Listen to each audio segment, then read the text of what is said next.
Assalamualaikum warahmatullahi wabarakatuh. Halo teman-teman semua, untuk materi gizi hari ini, kami kelompok 13 akan bahas materi tentang menu seimbang. Perkenalkan dulu ya, nama saya Aizura Karina Dewi dan rekan saya Anita Nurmedia. Yuk kita mulai aja. Pengertian menu seimbang. Pengertian menu adalah rangkaian beberapa macam hidangan atau masakan yang disajikan atau dihidangkan untuk seseorang atau sekelompok untuk setiap kali makan, yaitu dapat berupa hidangan pagi, siang, dan malam. Lalu menurut Al-Matsir tahun 2005, menu yang terdiri dari beraneka ragam makanan dalam jumlah dan proporsi yang sesuai, sehingga memenuhi kebutuhan gizi seseorang guna pemeliharaan dan perbaikan sel-sel tubuh dan proses kehidupan serta pertumbuhan dan perkembangan. Terakhir, menurut Depkes RI tahun 2006, makanan yang beraneka ragam yang memenuhi kebutuhan zat gizi sesuai dengan Pedoman Umum Gizi Seimbang atau PUGS. Nah, berikutnya ada 6 prinsip menyusun menu seimbang. Yang pertama, ada kebutuhan gizi, kedua kesukaan, ketiga rasa, warna, dan bentuk makanan, keempat ketersediaan bahan makanan, kelima keuangan, dan yang terakhir adalah proporsi zat gizi. Kebutuhan gizi. Kebutuhan gizi seseorang yang dilayani harus dipertimbangkan dalam penyusunan pola menu dan standar porsi hidangan. Contohnya, para olahragawan memerlukan makanan yang cukup untuk menciptakan kondisi fisik yang dapat melakukan latihan-latihan yang teratur dan akan meningkatkan prestasi. Sehingga pola makan setiap cabang olahraga berbeda sesuai untuk apa kebutuhan gizi dan cairan yang diperlukan. Kedua, ada kesukaan. Pilihlah bahan makanan yang disukai oleh seseorang jika akan menyusun menu bagi mereka. Jika kita tidak dapat menyajikan zat gizi dari salah satu jenis bahan makanan, maka kita dapat mencari alternatif bahan makanan lain yang sebagai penggantinya yang memiliki nilai gizi yang setara. Ketiga, ada rasa, warna, dan bentuk makanan. Jangan ada rasa yang monoton dalam susunan menu. Kombinasi rasa yang baik akan membuat menu yang disajikan lebih mudah diterima oleh setiap orang. Pilihlah variasi makanan dengan warna yang menarik. Sebaik mungkin, warna yang divariasikan berasal dari bahan makanan itu sendiri. Tampilan yang menarik akan menimbulkan selera makan, terutama pada anak-anak.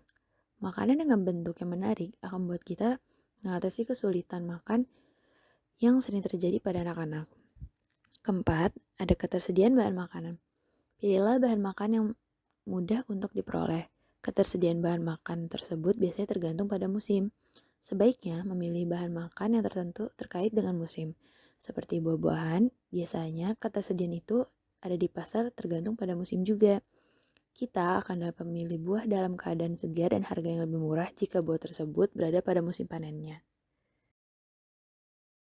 Kelima, ada keuangan. Dalam perencanaan menu, harus disesuaikan dengan keuangan yang tersedia. Makanan yang baik bukan berarti makanan yang mahal, tetapi kualitas dan kuantitas zat gizi yang melengkapi. Terakhir, ada proporsi zat gizi. Proporsi zat gizi setiap orang berbeda-beda. Menurut anjuran WHO, proporsi energi dari karbohidrat sebesar 55 sampai dengan 75%, protein sebesar 10 sampai dengan 15%, dan proporsi energi total yang berasal dari lemak sebesar 10 sampai dengan 25%. Selanjutnya, saya akan menjelaskan manfaat dari perencanaan menu. Manfaat dari kegiatan menyusun menu dengan perencanaan yang baik itu apa aja sih? Nah, yang pertama itu dapat disusun hidangan yang mengandung zat gizi yang dibutuhkan oleh tubuh. Yang kedua, variasi dan kombinasi hidangan dapat diatur, sehingga kita dapat menghindari kebosanan karena pengulangan jenis bahan makanan dan cara pengolahan. Yang ketiga, susunan hidangan dapat disesuaikan dengan kondisi keuangan atau biaya yang tersedia. Yang keempat, menghemat waktu dan tenaga. Perencanaan menu dapat disesuaikan dengan kondisi, sehingga kita sudah dapat memperkirakan waktu dan tenaga yang kita butuhkan.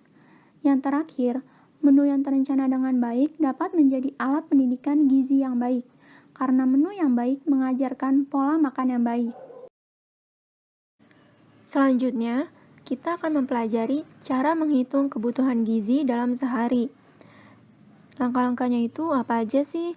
Nah, yang pertama itu, kita harus menghitung angka metabolisme basal atau AMB, atau biasa disebut juga dengan BMR.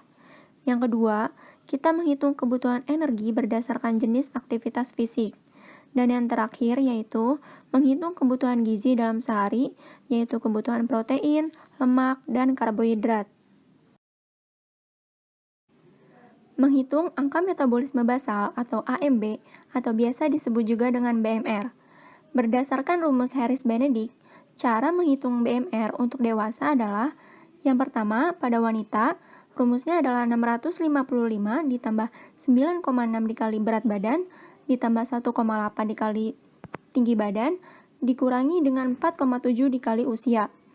Yang kedua, pada pria yaitu rumusnya 66 ditambah 13,7 dikali berat badan, ditambah 5 dikali tinggi badan, dikurangi dengan 6,8 dikali usia. Menghitung kebutuhan energi berdasarkan jenis aktivitas fisik. Cara menghitung kebutuhan energi dalam sehari yaitu indeks aktivitas fisik dikali dengan AMB atau BMR. Untuk keterangan indeks aktivitas fisik yang dipakai dalam rumus ini akan dijelaskan pada slide selanjutnya. Sebelumnya, kita sudah pernah mempelajari faktor aktivitas menurut jenis kelamin. Yang pertama, aktivitas sangat ringan. Jenis kegiatannya itu ada menulis, mengetik, memancing, bermain alat musik, dan lain-lain. Faktor aktivitas sangat ringan pada laki-laki dan perempuan yaitu 1,30. Yang kedua, aktivitas ringan. Jenis kegiatannya itu yang biasa dilakukan oleh pegawai kantor, profesi seperti guru, dokter, dan perawat, ibu rumah tangga, pegawai toko, dan lain-lain. Faktor aktivitas ringan pada laki-laki yaitu 1,65 dan pada perempuan yaitu 1,55. Selanjutnya, aktivitas sedang. Jenis kegiatannya biasanya pada industri, mahasiswa, pekerja bangunan, perkebunan, nelayan, ABRI tidak di lapangan, dan lain-lain. Faktor aktivitas sedang pada laki-laki yaitu 1,76 dan pada perempuan yaitu 1,70. Yang terakhir yaitu aktivitas berat. Jenis kegiatannya biasa dilakukan yaitu bertani, kuli, tentara di lapangan, buruh pabrik baja, olahragawan, penari, dan lain-lain. Untuk faktor aktivitas berat pada laki-laki yaitu 2,10 dan pada perempuan yaitu 2,00. Untuk materi yang terakhir, kita akan mempelajari cara menghitung kebutuhan gizi dalam sehari. Yang pertama ada protein. Kebutuhan protein yaitu sekitar 10-20% dari total energi. 1 gram protein sama dengan 4 kilokalori. Cara menghitung kebutuhan protein per hari yaitu 10-20% dikali dengan kebutuhan energi total.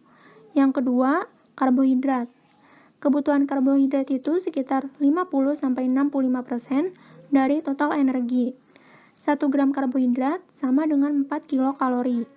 Cara menghitung kebutuhan karbohidrat per hari yaitu 50-65% dikali dengan kebutuhan energi total. Yang terakhir, itu ada lemak.